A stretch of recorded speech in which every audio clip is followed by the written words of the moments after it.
Hello, I wasn't going to do a video this weekend, but progress is being made. So on the wheels front, we are currently cutting tyres off. So there's one off today. I'm going to go over to the other yard and get the rest of them. So we've just got this lock ring to break off and fetch out. And then, like I say, I'm going to go and get the rest of them and do the same thing. Unfortunately, the tyres, they're gone. They're absolute garbage. I can't save any of them. There's a couple of inner tubes that we'll keep, and if we can, I'll save some of the internal flaps that run around the inside. But for now, I'll keep at it and keep doing this. So whilst I'm at the yard, I'll do a little walk around video of this. This is another vehicle of the collection. It's a 1942 Humber LRC Mark III. Now, they only made about 3,000 of these throughout the whole Mark. So you had the Mark 1, the Mark 2, the Mark 3, and the Mark 3A. The Mark 3A was the last reincarnation of these. And there's not much difference between the 3 and the 3As. I'll explain that in a minute. So she's been stood here for, I think, 4 years now. The last outing, it was at Yorkshire Wartime Experience, when we just finished all the cosmetics. I'll put some pictures up.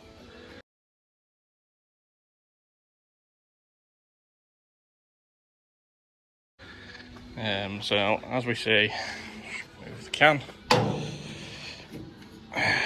So we've got no radiator in it at the moment. It's pretty bare bones in there.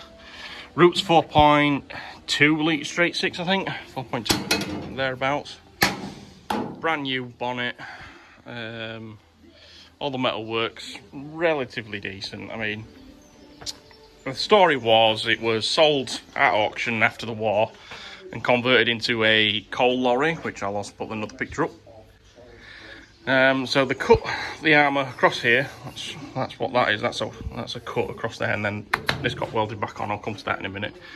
So got gas axed across there. There is a faint line in the welding here that you can just see in the right light, all the way across the top of the doors. Oh, there it is. Sorry. So that's where it was cut off. So all this is original. Front end's completely original mud guards. This is all reproduction, brand new.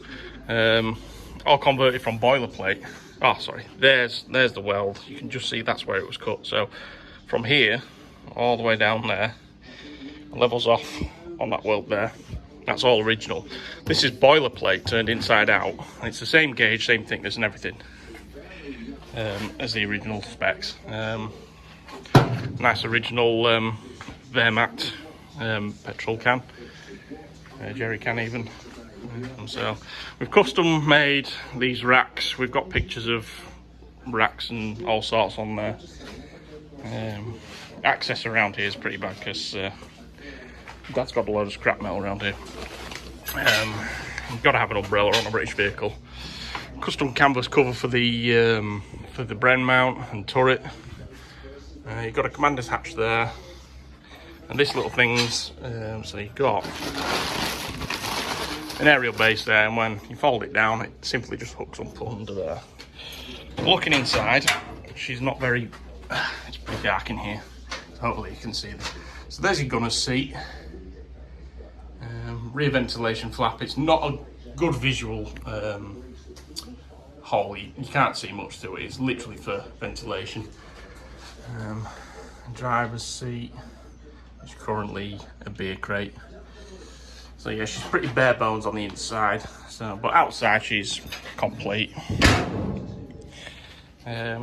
So differences between Mark III and Mark 3A. The Mark IIIs, they were pretty bare bones. They were basically what it is now. But the Mark 3As, they had cutouts in the arm here for extra vision ports, and they had stowage bins on the side of the truck rather than the big one at the back. You can't see it because it's under tarps and welders and all sorts. These things, this isn't an exhaust, this is a cover. So all it is just 6 inches height, cut in half, bolted onto the side. That's because the chassis outriggers stick out there and there. So when you're getting in and out and climbing onto it, if you slip, you smash your shin. That's all it is just a shin guard. Stop you from braying yourself. So here we are at the other side. This is roughly where the commander would sit.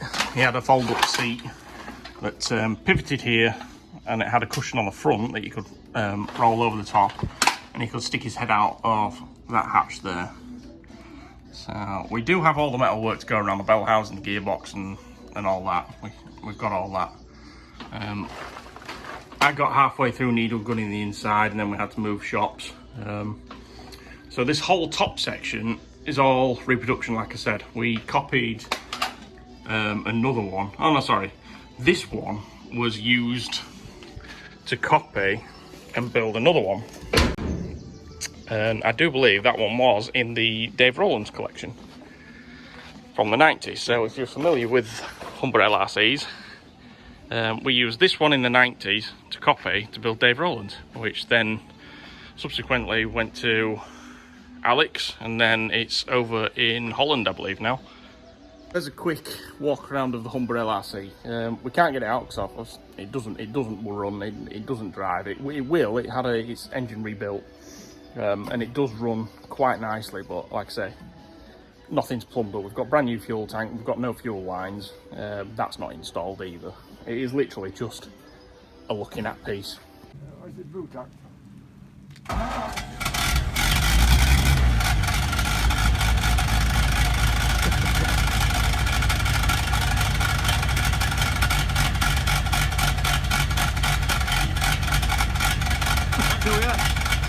Perfect. I was worrying about eBay numbers, these tomorrow, but I'm not picking up your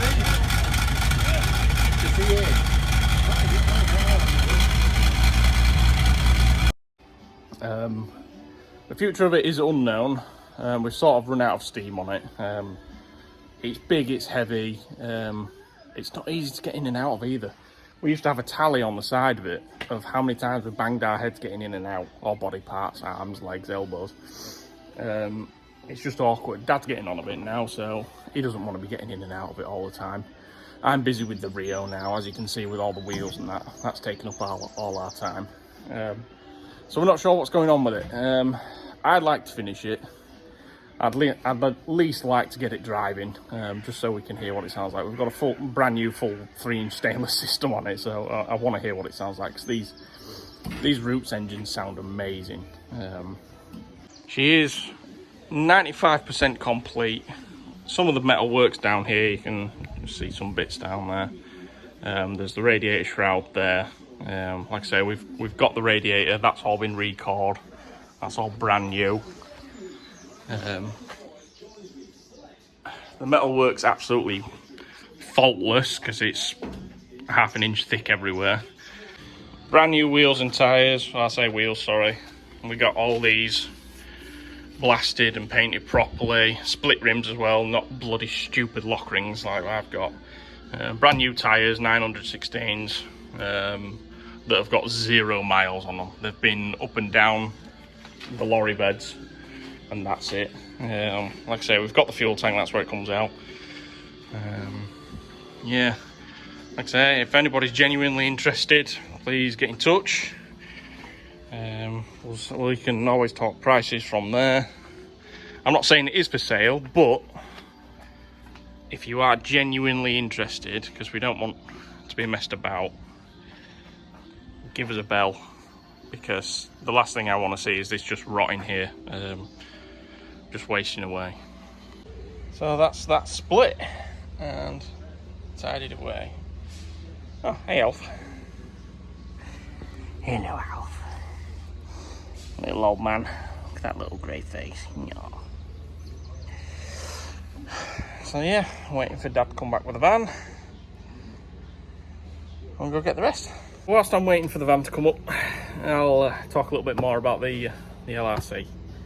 So it's 1942, I think, was it? Ordered in 41, delivered 42. Yeah, they only built 3,000 of them, so they're quite a rare piece. I know of only, I think, 11 or 12 left. And there's only maybe 3 or 4 over here, this being one of them. But yeah, they're a rare thing. Well, Humbers in general are rare. We used to have a Humber box, and it was the the desert one that didn't have a roof. Dad built a frame. I'll put some more pictures up of that. That took about 10 years to restore. That was my first genuine involvement in a restoration. I was only, oh God, when it was finished, I think I was only 14 or 15. But yeah, that was fully complete. Unfortunately, that went to Russia. If anybody is interested in searching it, it's in the Len collection, I believe. It is on Google and Facebook, but it's fly. Shut up. It's the only one that had the roof cut off, and the story behind that is it used to belong to Mr. Sopwith, or Lord Sopwith, of Sopwith Aviation, and it used to be his shooting brake. It broke down in the woods, and that's where it stood for God knows how long. And because the boxes are just made of wood, sorry, the roof rotted, because obviously it's under trees, it's getting dripped on and rain and feces on and everything. So the guy who found it and dug it out, I think his name was Gardner, I can't remember his first name, Mr. Gardner anyway. He dragged it out and cut the roof off because it was absolutely garbage, and it stayed like that for a bit. We didn't know the story behind it. We thought it was the one out of Ice Cold in Alex, because that one doesn't have a roof on it. So we thought it was that one. Turns out it wasn't, because I think that one's a later one with it's got the curved window frames rather than the square ones. We took it down to War and Peace show in, I think, 2008, I want to say. It's before I left high school, so yeah, I think it was about 2008, give or take a few years. And he found us, the guy who pulled it out of the forest, he found us, and he filled us into the whole story of it. So it was quite quite a nice visit from him. We stayed in touch. Sadly, he's passed away. I think it was in the last 5 years he's passed away. But that was nice to find out the vehicle history of TOR 661. That was the registration of it. The desert, big RAF roundel on the bonnet for early recognition in the desert. But there are quite a few boxes about nowadays. One guy's just finished restoring one. There's another one getting rebuilt in Israel, I think. That looks quite good. They're doing a ground up restoration. So anyway, back to the LRC. They're all the same chassis. So you've got the LRC, the Humber box, the PU, and the ambulance. They're all on the same chassis, same engine, same gearbox. However, this one was picked for an LRC from factory, so it is a genuine LRC chassis. A lot of others were built onto box chassis. That's the Humber box chassis, not like the type of chassis. It wasn't a box chassis. So this is a genuine dedicated LRC chassis. Don't know what else there is to say about it. Right, so like I said, I didn't realise I was going to make a video this week, but I hope you've enjoyed listening to me waffle on about Humbers. Like I say, they aren't very common, especially the LRCs. Like I say, they only built 3,000 of them. Unfortunately for the Rio wheels and tyres, we had to cut them all off. So unfortunately, the 3 relatively good ones that could go again, they've all had to be cut off. Everything was welded on with rust. So yeah, so thanks for watching. Hope you enjoy. I'll see you next time.